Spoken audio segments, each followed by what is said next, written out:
Assalamualaikum warahmatullahi wabarakatuh. Perkenalkan, nama saya Eka Tiara Azahra dari Fakultas Ilmu Komunikasi jurusan Public Relation Universitas Dianusantara Bekasi. Di video kali ini saya akan mempresentasikan biografi tokoh Islam yaitu Ahmad Hasan.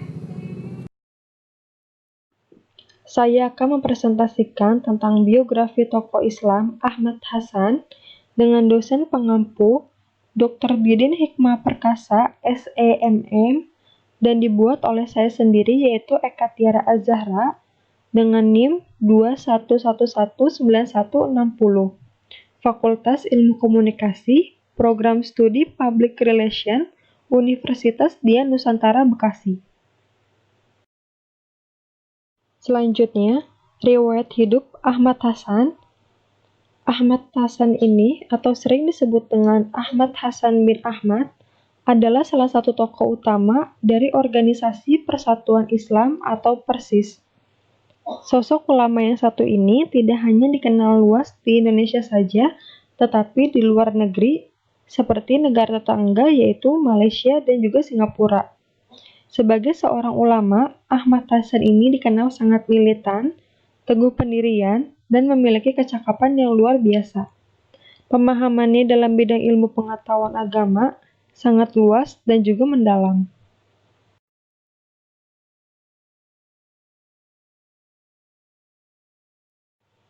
Jadi, dalam biografi Ahmad Hasan kali ini, saya akan membahas tentang kelahiran Ahmad Hasan, pendidikan Ahmad Hasan, pengaruh pemikirannya, karya-karya dari Ahmad Hasan, serta pekerjaan Ahmad Hasan.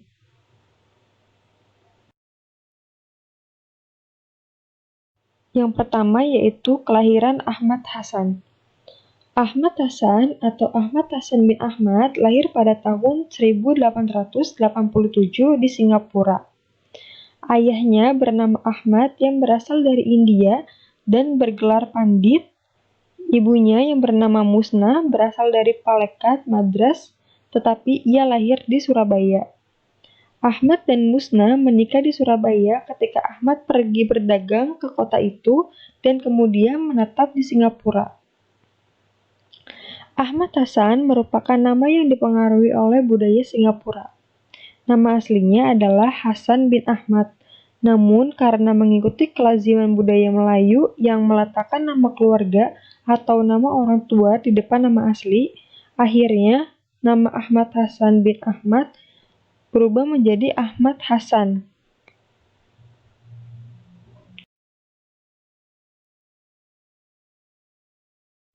Yang kedua yaitu pendidikan Ahmad Hasan. Pada usia 12 tahun, Ahmad Hasan belajar mandiri dengan bekerja di sebuah toko milik iparnya. Sambil bekerja, Ahmad Hasan menyempatkan diri untuk belajar privat dan berusaha menguasai bahasa Arab sebagai kunci untuk memperdalam pengetahuan tentang Islam.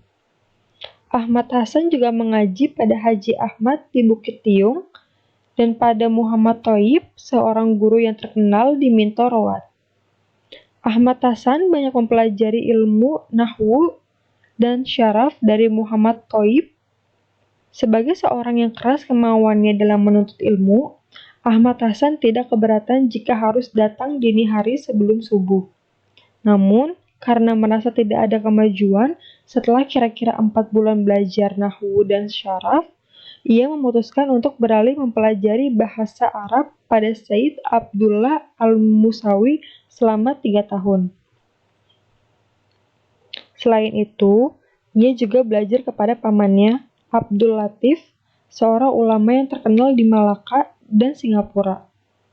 Syekh Hasan, seorang ulama yang berasal dari Malabar, dan Syekh Ibrahim, seorang ulama dari India. Beliau mempelajari dan memperdalam Islam dari beberapa guru tersebut sampai kira-kira tahun 1910 menjelang usia 23 tahun. Selain memperdalam ilmu agama Islam, dari tahun 1910 hingga tahun 1921, Ahmad Hasan melakukan berbagai macam pekerjaan di Singapura. Dari tahun 1910 sampai tahun 1913, ia menjadi guru tidak tetap di madrasah orang-orang India yang terletak di Arab Street, Baghdad Street, dan Geylang, Singapura. Ahmad Hasan juga menjadi guru tetap di Madrasah As-Saghaf di Jalan Sultan. Sekitar tahun 1912 sampai 1913, ia menjadi anggota redaksi surat kabar Utusan Melayu yang diterbitkan oleh Singapore Press.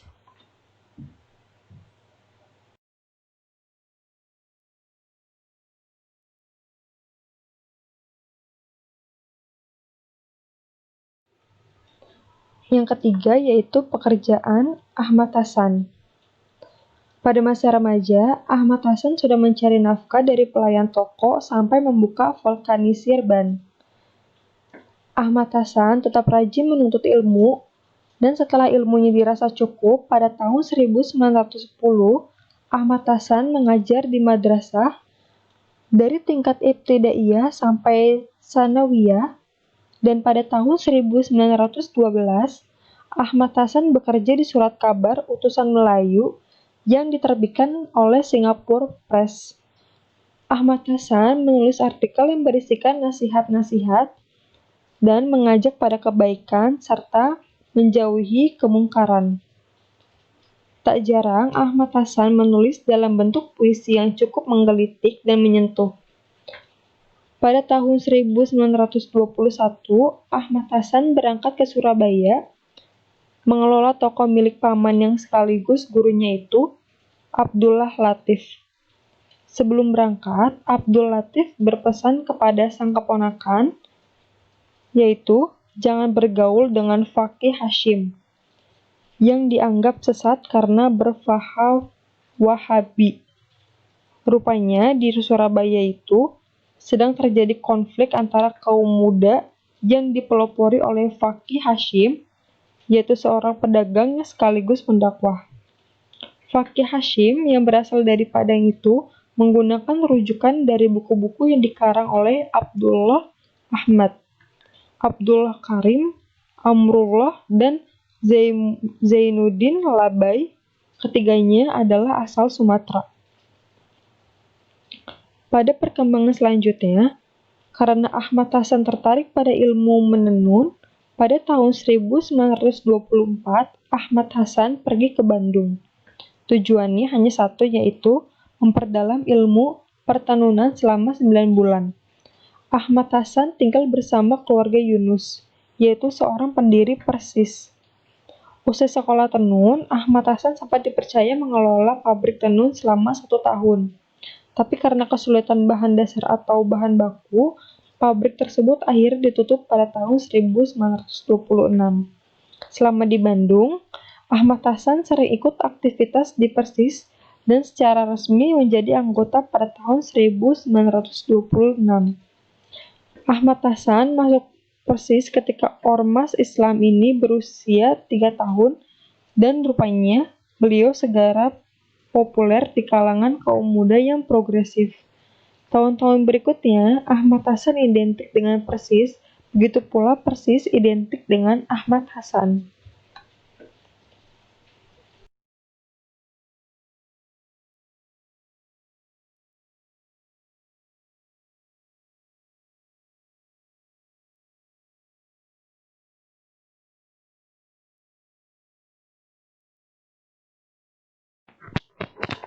Yang keempat yaitu pengaruh pemikirannya.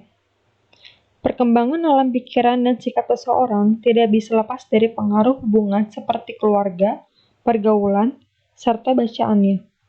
Begitu pula dengan Ahmad Hasan, pada waktu di Singapura, selain mendapatkan pengaruh dari ayahnya, beliau juga bergaul dengan salah seorang guru dari Mesir yang sama-sama mengajar di sekolah As-Saghaf. Dalam beberapa kali pertemuan, Ahmad Hasan mencium tangan seseorang yang tergolong sayyid. Kemudian, pada waktu makan malam di rumah kawannya itu, Ahmad Hasan dicaci maki karena sikapnya dianggap menghinakan diri terhadap sesama manusia. Hal ini mendorong Ahmad Hasan menulis dalam Utusan Melayu tentang mencium tangan. Pada waktu di Surabaya, beliau bergaul akrab dengan Fakih Hashim serta menghadiri pertemuan-pertemuan Al-Irsyad di bawah bimbingan Ahmad Sukarti.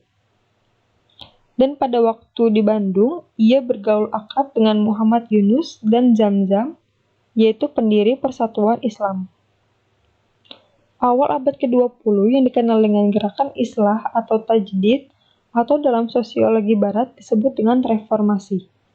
Dalam kerangka itu, Ahmad Hasan merupakan seorang figur yang sangat penting, bahkan mungkin paling penting, kecuali karena pikiran-pikirannya ada faktor sampingan yang sangat mendukung penilaiannya itu, antara lain keberaniannya secara terbuka untuk menantang arus pemikiran yang dipandang menjadi kendala bagi kemajuan umat, serta ketekunannya untuk menggarap bidang-bidang yang strategis bagi sebuah gerakan pemikiran. Untuk membuat penilaian keberhasilan sebuah gerakan, Islah tentu saja tidak cukup dengan melihatnya dalam kurun masa hidup seorang penggerak, tetapi harus dilihat dalam pengaruh yang timbul sesudahnya. Sebab seorang muslih atau pelaku Islah atau mujaddid, pelaku tajdid akan selalu menentang arus masanya dan menghadapi suatu masyarakat yang memerlukan proses dan berubah. Pemikir-pemikir dalam tradisi Hambali, misalnya Ibnu Taimiyah, yang misi utamanya yaitu kritik pemikiran dan kehidupan sosial, mendapatkan reaksi yang keras dari lawan-lawannya, tetapi beberapa abad kemudian, khususnya 2 abad terakhir ini, memberikan pengaruh yang kuat terhadap gerakan Islam, mungkin bukan dalam bentuk detail pemikirannya, tetapi dalam metode dan semangatnya. Di tengah-tengah masuknya arus pemikiran Islah ke Asia Tenggara di awal abad ke-20, Ahmad Hasan ketika masih muda telah menyaksikan polemik di Singapura tentang mencium tangan seorang sayyid atau orang yang mengaku keturunan Nabi. Suatu polemik yang menggugat hak-hak tertentu bagi suatu kelas yang menuntut perlakuan istimewa dari masyarakat umumnya.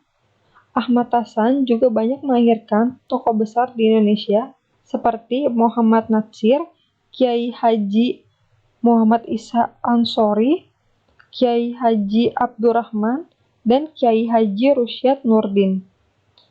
Ahmad Hasan juga memberikan andil besar terhadap pemikiran keislaman Presiden Soekarno. Bung Karno suka meminta buku dan majalah karya Ahmad Hasan saat menjalani masa pembuangan oleh penjajah Belanda di Ende Flores.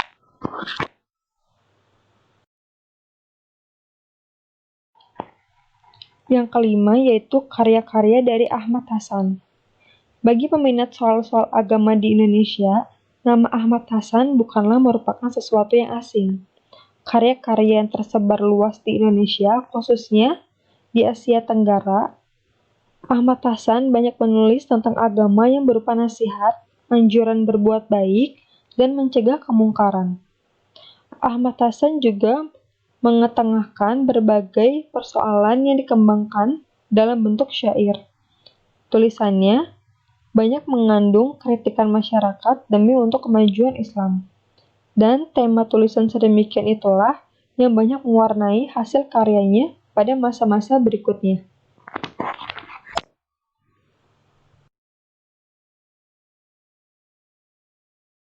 Berikut ini adalah buku-buku tulisan dari Ahmad Hasan yang dikutip dari Jaja pada tahun 1980, halaman 166 sampai 168.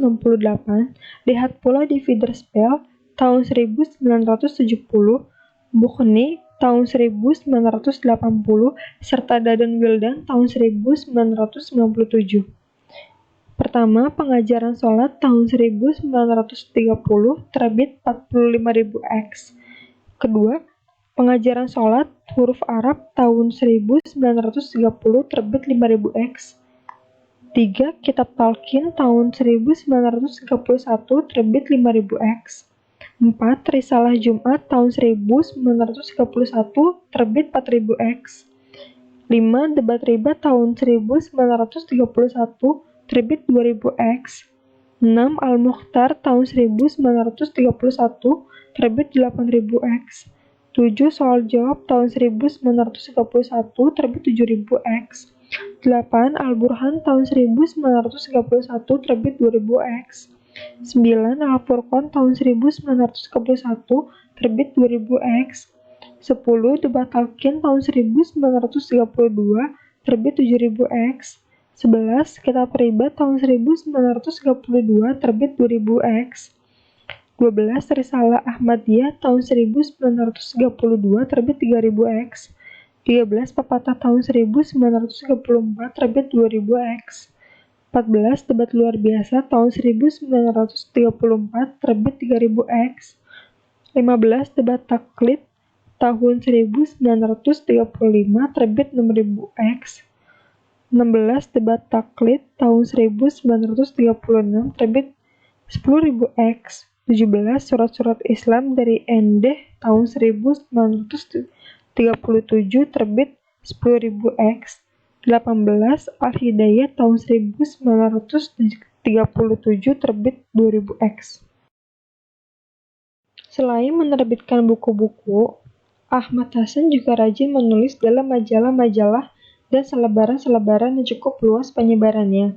Dalam perkembangannya, buku-buku Ahmad Hasan seringkali dicetak ulang dan dijadikan referensi oleh para ulama ataupun santri yang sedang menuntut ilmu di berbagai lembaga pendidikan Islam. Tidak hanya ulama dan santri Persis, tetapi juga para ulama dan santri di luar Persis.